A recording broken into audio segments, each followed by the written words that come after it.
Begitu Xiaoyan menyetujui Feng Qin'er untuk berduel, dia melangkah maju meski kekuatannya telah mencapai Daozun bintang 9 puncak perubahan ketiga. Tubuh Xiaoyan melesat seperti kilat menuju Feng Qin'er. Tangannya mengirimkan pukulan berat yang diiringi api surgawi. Feng Qin'er menembakkan selendang warna-warni dari segala arah, seperti bilah tajam yang menutupi seluruh tubuh Xiaoyan.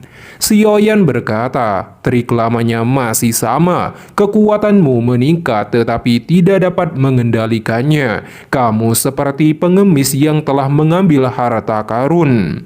Lonjakan api surgawi dari pukulannya menghantam selendang warna-warni di sekelilingnya sampai menjadi abu. Setelah beberapa pertukaran kekuatan, Feng Qin'er masih belum bisa melukai Xiaoyan. Xiaoyan berjalan santai ke arah Feng Qin'er di bawah tatapan banyak orang. Feng Qin'er menjadi sangat marah melihat Xiaoyan meremehkannya. Dia berteriak marah memanggil avatar pionik surgawi.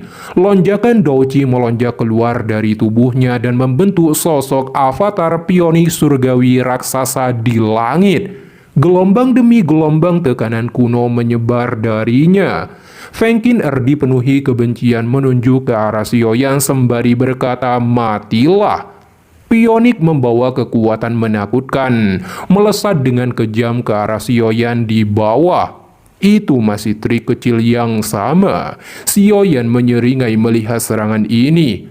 Pada saat yang sama, cahaya keemasan seperti matahari menyilaukan mata muncul. Cahaya keemasan melonjak menjadi raksasa emas, mengirimkan tinju yang kuat. Itu dengan keras bertabrakan dengan avatar pionik surgawi, sehingga ledakan yang mengguncang langit dan bumi terjadi dari titik kontak. Gelombang energi menyebar dan angin kencang bertiup, menyebabkan pegunungan dan bebatuan hancur seketika. Debu memenuhi pandangan semua orang, tidak dapat melihat situasi sebenarnya. Semua orang, terutama Feng Qin'er, berpikir Xiaoyan telah kalah dari tabrakan ini. Namun tiba-tiba ledakan terjadi ketika sosok emas melesat dari debu, berubah menjadi sosok Xiaoyan dan muncul di depan Feng Qin'er, mengejutkan Feng Qin'er dan banyak orang. Xiaoyan langsung menampar keras wajah Feng Qin'er saat suara renyah bergema di alun-alun. Tubuh Feng Qin'er bagaikan meteor jatuh ke tanah sampai dia pingsan. Wajah cantiknya terdapat bekas tamparan berwarna merah darah. Darah mengalir dari sudut mulutnya. Xiaoyan dengan dingin berkata, "Terlepas dari mana asal kekuatanmu, akhirnya itu bukan milikmu." Banyak orang berpikir Xiaoyan tidak mempunyai hati nurani ketika menyerang seorang wanita cantik seperti itu. Tapi Xiaoyan tidak memperdulikan mereka. Serangan tadi dimaksudkan untuk membunuh Feng Qin'er. Xiaoyan tidak akan lagi memperlakukan orang seperti itu sebagai wanita. Sebaliknya, dia adalah musuh. Di saat itu juga, kelompok dari suku pionik iblis surgawi bersama dengan Jiu Feng tercengang ketika mereka melihat apa yang terjadi dan bersiap untuk menyerang. Namun Jiu Feng menghentikan tindakan kelompoknya dan berkata pada Xiaoyan, "Kamu cukup kuat." Xiaoyan menegur Jiu Feng jika ingin menyelidiki kekuatan seseorang harus melakukannya sendiri, bukannya mengirimkan seorang wanita. Jiu Feng dengan sikap tidak peduli berkata akan melakukannya sendiri lain waktu, tetapi matanya menunjukkan niat membunuh. Xiaoyan berkata akan menunggunya kapan saja. Setelah itu dia memimpin kelompok Ratu Medusa ke tempat klan Gu berada. Di saat itu juga tangan Jiu Feng diam-diam menghancurkan sebuah liontin giok. Gohua mengacukan jempol pada Xiaoyan. "Kamu benar-benar kejam. Ini pertama kalinya aku melihatmu memukuli seorang wanita." Xiaoyan tidak berdaya saat mendengar kata-kata Gohua. Dia menangkupkan tangannya ke Gu Qiang dan yang lainnya. Sun Er berkata Sioyan terlalu lambat kali ini. Matanya segera beralih ke Ratu Medusa. Ini pasti kakak perempuan Cailin. Aku sering mendengar kakak Sioyan menyebutkanmu. Ratu Medusa terkejut mendengar perkataan Sun Er. Sioyan telah menyebutkan di Kekaisaran Jiama bahwa Sun Er adalah kekasih kecilnya. Dari sudut pandang tertentu, Ratu Medusa seperti pihak ketiga dalam hubungan ini. Posisi memalukan semacam ini menyebabkannya merasa sedikit tidak nyaman, tapi dia masih mengangguk lembut sebagai bentuk kesopanan. Sioyan merasa malu ketika dia mendengar kedua wanita itu berbicara, tetapi dia tidak mengatakan apa-apa. Tetapi Guqiang dan kelompoknya tidak mengharapkan Sioyan akan dikelilingi oleh banyak wanita cantik, sehingga banyak mata tertuju padanya. Terutama Ratu Medusa dan Sun Er yang merupakan primadona kelas atas. Meski demikian, Sun Er tidak mempermasalahkan hal ini. Dia dengan sopan menyapa semua orang di belakang Sioyan. Namun berhenti ketika matanya bertemu dengan Nalan Yaran karena sikapnya saat itu. Nona Nalan, semoga kamu tidak menyesali apa yang telah kamu lakukan hari ini. Nalan Yaran menjadi sedih dan menyesal mendengar perkataan ini. Dikarenakan Sun Er mengetahui tujuan Sioyan menemukan pohon kuno Bodhisattva. Dia menjelaskan mereka harus memasuki bagian terdalam tanah kuno ke arah utara. Di sanalah letak pohon kuno Bodhisattva. Namun sangat sulit untuk mencapainya karena ada pasukan binatang buas yang menjaganya 50 km dari sini. Mereka telah mengepung wilayah dalam. Kita harus menyerbu melalui lautan binatang buas untuk masuk. Banyak orang di sini telah mencoba selama beberapa hari terakhir, tapi semua orang akhirnya dipaksa mundur. Pasukan binatang buas tidak hanya berjumlah menakutkan, ada juga beberapa yang kuat di antara mereka yang sangat sulit untuk dihadapi. Oleh karena itu, bau darah yang pekat bisa Sioyan rasakan dari semua orang. Dari akal hal ini juga, semua orang di sini harus bekerja sama untuk bisa menerobos masuk. Sun Er melihat seorang pemuda di atas langit yang menyarankan aliansi sementara ini. Dia menyuruh Sioyan berhati-hati padanya, karena orang itu berasal dari Aula Jiwa.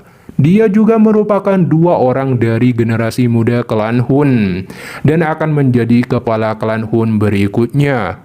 Hati Sioyan bergetar saat mendengar kata-kata ini dan melihatnya. Sosoknya berpakaian hitam, rambutnya panjang seperti cewek, wajahnya sepucat giok dan memberikan kesan lembut dan ramah. Namun Sioyan merasakan bahaya dalam hatinya. Ditambah Sun Er berkata dia sangat berbahaya dengan bernama Hun Yu. Dari informasi yang diperoleh, persaingan di klan Hun sangat kejam. Hun Yu sejak lahir tidak pernah gagal. Semua pesaingnya jatuh di bawah kakinya dan dia memiliki garis keturunan dewa. Sioyan dan yang lainnya terkejut mendengar potensi yang dimilikinya. Guqiang berkata, Hun Yu ini berbeda dari anggota klan Hun lainnya yang ingin bertarung dan merebut jiwamu saat mereka membuka mulut. Orang ini kelihatannya ramah, tapi tulangnya gelap dan kejam. Sioyan menganggap Hun Yu sebagai orang yang berbahaya. Jika dia punya kesempatan, Sioyan akan membunuh orang ini pada kesempatan pertama. Sioyan melihat sekeliling. Ada 1000 orang berkumpul dengan barisan kekuatan menakutkan dan bersiap melakukan serangan penuh pada gelombang monster. Hun Yu tiba-tiba menyampaikan pada semua orang untuk waspada. Tujuan mereka adalah pohon kuno Bodhisattva di bagian terdalam dari wilayah tanah air kuno. Jadi dia meminta semua orang mengesampingkan perselisihan apapun. Dengan menggabungkan kekuatan mereka semua akan bergerak seperti anak panah untuk menerobos gelombang binatang buas. Dalam aliansi tidak ada senioritas atau tingkatan. Siapapun yang percaya bisa bergabung dan yang tidak bisa menetap. Setelah mendengar ini, banyak orang setuju dan yakin, apalagi Jiu Feng angkat bicara untuk memberikan dukungan pada Hun Yu selama upaya ini. Gu Qiang berkata, Jiu Feng memiliki reputasi yang besar di dunia magical base dan akan menjadi kepala suku. Karena tidak ada yang keberatan, Hun Yu mengajak semua orang untuk bergerak. Sun Er menyuruh kelompoknya berpura-pura ikut juga. Tapi harus berhati-hati ketika menerobos gelombang monster. Meskipun semua orang telah berkumpul bersama, ada kurang dari 10% peluang untuk berhasil. Hun Yu dan Jiu Feng juga menyadari tingkat keberhasilan ini.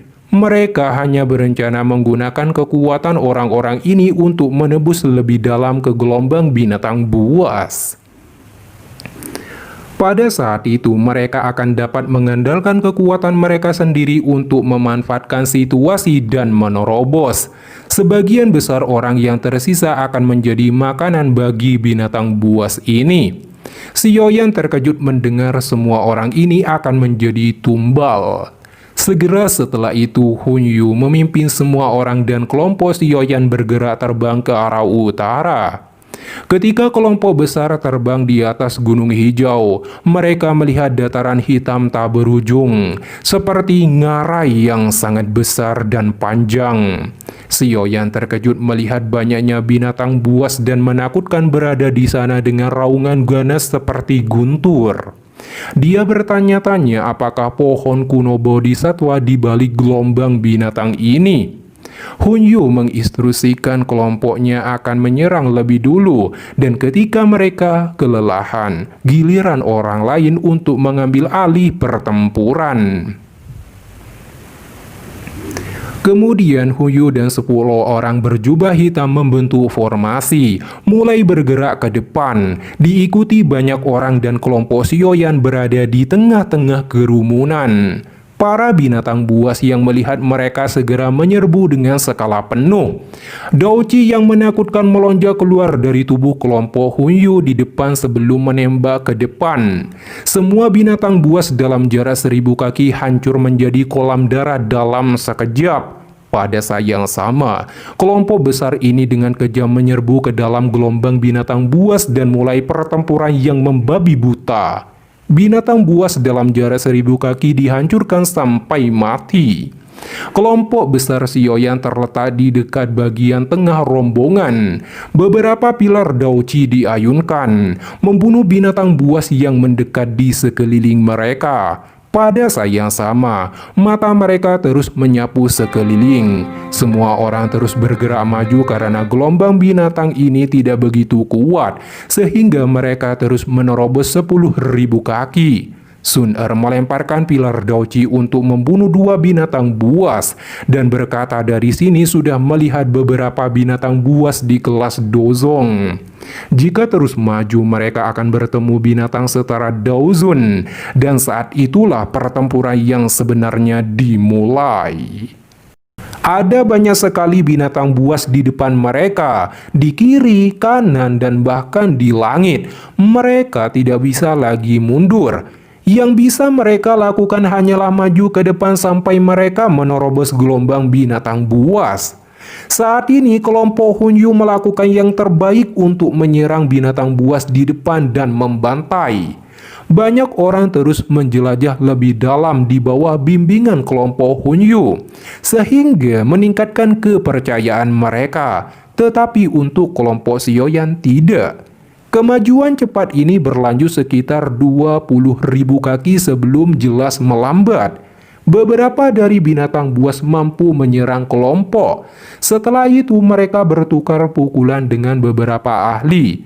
Meskipun binatang buas ini dengan cepat akan berubah menjadi genangan darah dengan upaya gabungan dari banyak ahli, situasinya jelas menjadi sedikit lebih sulit. Tiba-tiba semua orang melihat semakin banyak binatang buas yang kuat menyerbu, seperti pasukan semut menyebabkan seseorang ketakutan. Situasinya menjadi lebih sulit saat ini, dan bahkan serangan gabungan dari banyak ahli, kelompok itu tidak lagi dapat dengan cepat membunuh beberapa binatang buas.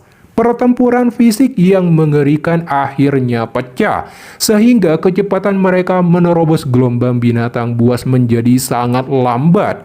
Kelompok Hunyu telah bertempur sengit melawan gelombang binatang buas di depan.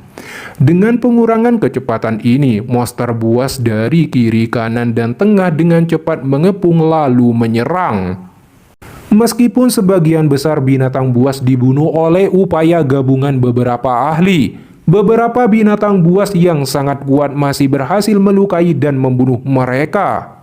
Situasi saat ini sangat mencekam dan wajah kebanyakan orang sangat pucat menghadapi tekanan berat ini. Tetapi mereka terus berjuang dengan sekuat tenaga menerobos ke depan. Beberapa orang saat ini sangat putus asa dan kehilangan kewaspadaannya, sehingga para monster dapat menerkam, mencabik-cabik sampai mati dan dimakan. Banyak orang saling mendesak, kehilangan akal sehat dan mengorbankan nyawa orang lain, menyebabkan ratusan orang meninggal dan jumlah yang bertahan hidup menjadi sangat menyusut. Ekspresi wajah kelompok Sioyan dipenuhi dengan keseriusan saat mereka melihat situasi ini. Sun Er berkata agar cepat bergerak menyusul kelompok Hunyu dan menggunakan kekuatan masing-masing untuk melintasi rute terakhir. Sioyan mengangguk melihat banyak orang yang telah Hunyu tumbalkan untuk bisa melewati gelombang binatang secara mulus. Tiba-tiba monster logam muncul, mengirimkan pukulan kejam ke arah orang-orang yang telah kehabisan kekuatannya, sampai menjadi daging cincang. Sementara kelompok Hunyu dengan mudah melewati monster tersebut. Kelompok Sioyan dan Yu Feng memimpin kelompoknya juga dengan mudah melewatinya. Ratusan orang yang tersisa diterkam binatang buas tersebut dengan jeritan sengsara.